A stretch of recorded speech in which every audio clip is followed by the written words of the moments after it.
Good morning. I want you to imagine something with me. How would the world be if everyone recognized their own sayings and feelings? Go on, imagine. Then I'd know how to reply to my mother without her throwing something at me. Hello, my name is Abdelrahman.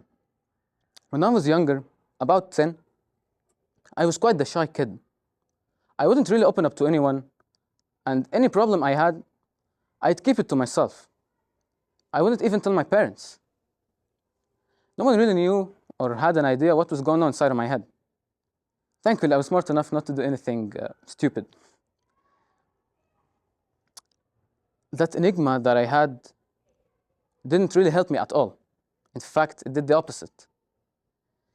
Everyone thought that I was a weirdo, that I had nothing to add to any setting or any family gathering or whatever.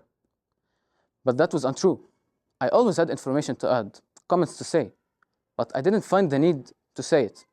Even if I wanted, I couldn't. But that's wrong. We're humans, we're not machines. Every one of us has a threshold. You might have a higher threshold than I do, but we all have a maximum. Even if our problems might seem insignificant, we have to share them, even if it is objectively insignificant.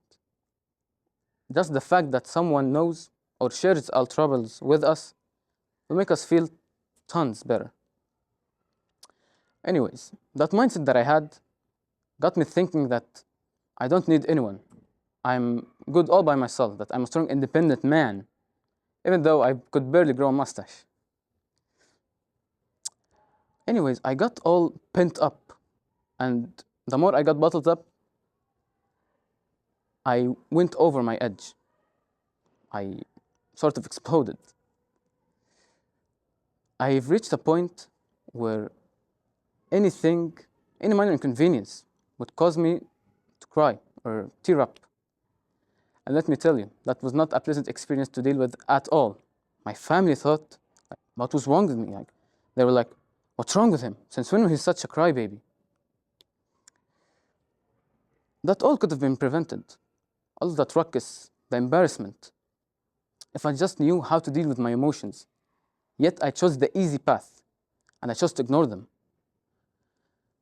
As the famous author once said, Carl Jung, what you resist persists. If you choose to ignore your emotions and live in a state of denial, it's gonna be worse when you finally do feel it. And trust me, it's gonna hit like a truck when you do feel it. I'm talking from my experience, of course. Emotions are complex. They're a gift from God. They could either make you or break you. Love, happiness, sadness, hate, jealousy. All of these are sentiments essential for human communication and for humans to interact with each other. However, as much as sentiments are essential, as much as not controlling them might hurt you. Sometimes emotions could get too overwhelming that they need to be dialed down or just contained. Or they might be too weak, that they need revitalization to get them back up and going. When emotions get too strong, they literally become a burden for the wielder, especially the negative emotions like anger or sadness.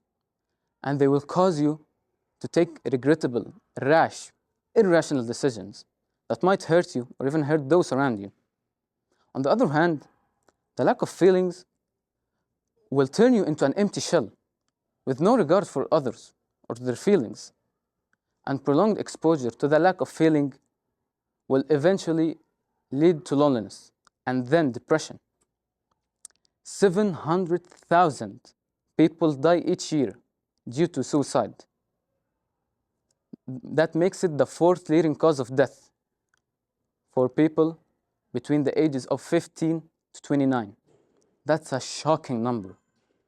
700,000 kids, teens, and young adults who haven't even started their lives yet, taking it away because they think they're unheard. They think they're alone in this cold world, which is untrue. They're almost always, you'll find someone who shares your experience or understands what you're going through. maybe family, or even support groups. We shouldn't paint the world as gray, black, and white. The world is colorful and beautiful if we just persevere. That's why it's important to find a way to let out your feelings and express them. For example, you might journal. Writing is an effective way to let out your emotions if you have trouble speaking. You might meditate, or even have a night out to freshen up. Personally, something that helped me was praying.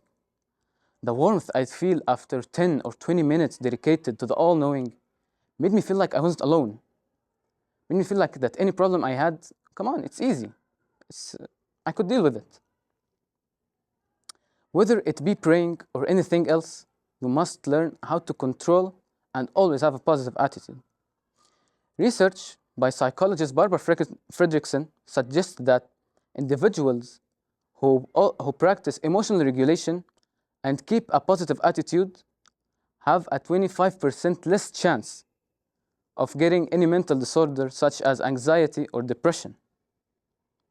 Remember, if you feel overwhelmed by your emotions, it's okay to ask for help. Learn how to control your emotions and always stay positive. Thank you.